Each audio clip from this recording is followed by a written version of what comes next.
Bismillahirrahmanirrahim. Assalamualaikum warahmatullahi wabarakatuh. Selamat pagi anak-anak kelas 6. Apa kabarnya hari ini? Semoga kalian semua berada dalam keadaan sehat walafiat. Sebelum mulai pembelajaran, kita awali dulu dengan berdoa bersama. Berdoa mulai. Bismillahirrahmanirrahim. Raditu billahi robba wa bil islami dina wa bi Muhammadin nabiyyan wa rasula. Rabbi zidni ilma warzuqni fahma bi rahmatika ya arhamar rahimin. Amin. Anak-anakku, pada hari ini kita akan melanjutkan pembelajaran masih di tema 3, yaitu tentang tokoh dan penemuan. Pada subtema 3, ayo menjadi penemu, dan pada pembelajaran ke-6. Tahukah kalian bahwa untuk menjadi seorang penemu itu kita harus memiliki badan yang sehat dan jiwa yang kuat. Ada istilah menyebutkan mens sana in corpore sano. Jadi di dalam tubuh yang sehat terdapat jiwa yang kuat. Ayo kita melatih kebugaran. Silahkan nanti kalian bersama guru olahraga ya melakukan kegiatan olahraga setelahnya pembelajaran kita hari ini. Tapi apakah kalian tahu pembelajaran bola voli? Nah, ya pasti sudah tahu ya. Sekarang itu sedang musim-musimnya tuh kegiatan atau olahraga voli. Nah, olahraga voli itu termasuk pada jenis permainan bola besar ya.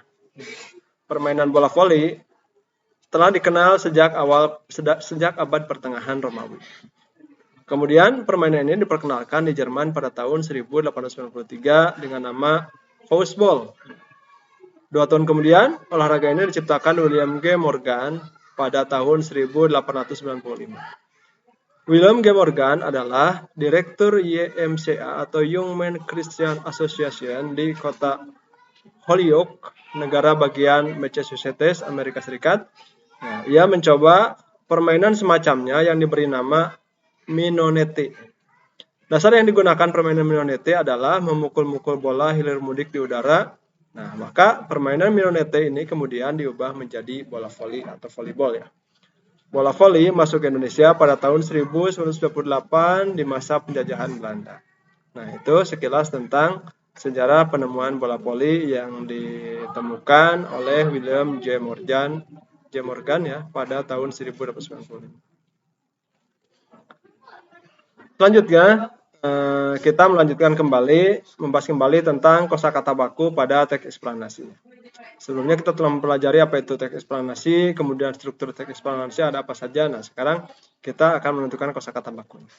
Dalam kalimat efektif terdapat kata-kata baku yang disusun secara sistematis.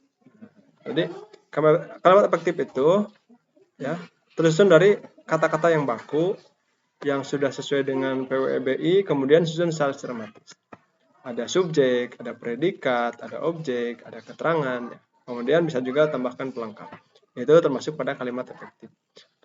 Kosakata baku merupakan kata yang sesuai dengan pedoman ejaan yang ada. Itu ejaan yang disempurnakan dalam bahasa Indonesia. Kata-kata baku digunakan dalam acara resmi seperti upacara, rapat, dan diskusi ilmiah. Contoh misalkan pidato kepresidenan atau pidato kenegaraan, atau di sini juga pidato misalkan kepala sekolah atau guru kan seperti itu. Nah, menggunakan kata-kata baku karena itu merupakan acara resmi. Ataupun dalam diskusi-diskusi ilmiah. Misalkan sedang sidang nanti kalian kuliah ya, ada sidang skripsi atau ada diskusi tentang pembahasan suatu materi ilmiah. Nah, itu menggunakan kata-kata baku. Selanjutnya, pada muatan PPKN ya, kita menjelaskan manfaat melaksanakan hak dan kewajiban di tempat umum. Hak itu adalah sesuatu yang harus kita terima dengan penuh tanggung jawab. Sedangkan kewajiban adalah segala sesuatu yang harus dilakukan juga dengan penuh tanggung jawab. Hak dan kewajiban itu harus dilakukan dengan penuh tanggung jawab ya. Tidak boleh kita hanya menuntut hak, tetapi kita meninggalkan kewajiban. Tetapi dalam melaksanakan hak dan kewajiban itu harus dilakukan dengan tanggung jawab dan seimbang. Sebagai makhluk sosial, kita juga harus mengajak orang lain agar mau bertanggung jawab dalam melakukan hak dan kewajiban masing-masing. Jadi jangan hanya diri kita sendiri, tapi kita juga harus bisa mempengaruhi, harus bisa mengajak orang lain. Ya, Bisa dalam bentuk bikin poster atau bikin pengumuman, bikin selebaran, seperti itu. Nah, untuk nomor kerja peserta didik hari ini, silakan kalian tuliskan penemuan yang kamu ketahui dan pengaruhnya bagi kehidupan pada bagian di bawah ini. Penemuan, misalkan penemuan dalam bidang apa, ya, atau contohnya apa penemuannya. Pengaruhnya dalam bidang sosial bagaimana, dalam bidang ekonomi bagaimana, dalam bidang pendidikan bagaimana, dalam bidang budaya bagaimana. Silakan kalian diskusikan bersama teman. Ya. Nah, selanjutnya kalian buat sebuah poster yang berisi ajakan untuk mempraktikkan sikap hidup bertanggung jawab. Ya. Perhatikan kriteria yang harus terdapat dalam poster. Yaitu terdapat ajakan untuk selalu melakukan sikap hidup bertanggung jawab, terdapat keterangan singkat tentang pentingnya memiliki sikap hidup bertanggung jawab, terdapat contoh sikap melaksanakan sikap hidup bertanggung jawab, kemudian menggunakan kosakata baku dan kalimat efektif, dan posternya jelas, menarik, tulisan rapi, dan bersih. Ini ada beberapa contoh poster ya. Contoh hemat air untuk generasi mendatang. Itu kan kalimatnya efektif ya. Tidak terlalu panjang tapi mudah dipahami dan gambarnya juga menarik. Ada juga hidup bersih, hidup jadi sehat. Jangan lupa cuci tangan dengan sabun. Itu kan ajakan, apalagi sekarang sedang musim pandemi, nah itu selalu ya ajakan untuk cuci tangan. Ataupun kalian tambahkan, jangan lupa 3M seperti itu. Ada lagi tuh, contoh Pak Polisi, yuk patuhi lalu lintas. Tertib lalu lintas budaya anak bangsa. Itu contoh salah satu poster ya. Nanti kalian kembangkan lagi, buat lagi yang lebih menarik daripada contoh ini. Kita berhak menikmati semua fasilitas yang ada di tempat wisata ya. Kalaupun kalian wisata. Begitupun misalkan di tempat pendidikan, tempat sekolah, kalian berhak menikmati semua fasilitas yang ada.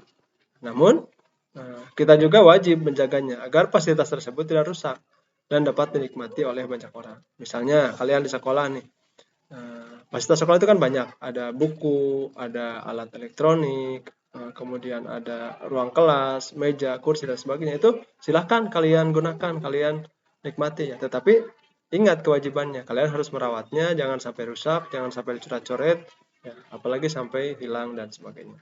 Nah, karena apa? Karena kalau sampai rusak, nah itu akan hilang kemanfaatannya. Ya. Sampai di sini dulu pembelajaran kita hari ini. Nah, jangan lupa nanti kerjakan LKPD dan soal evaluasinya pada deskripsi video ini ya. Kemudian upload pada link kumpulan tugas. Wassalamualaikum warahmatullahi wabarakatuh.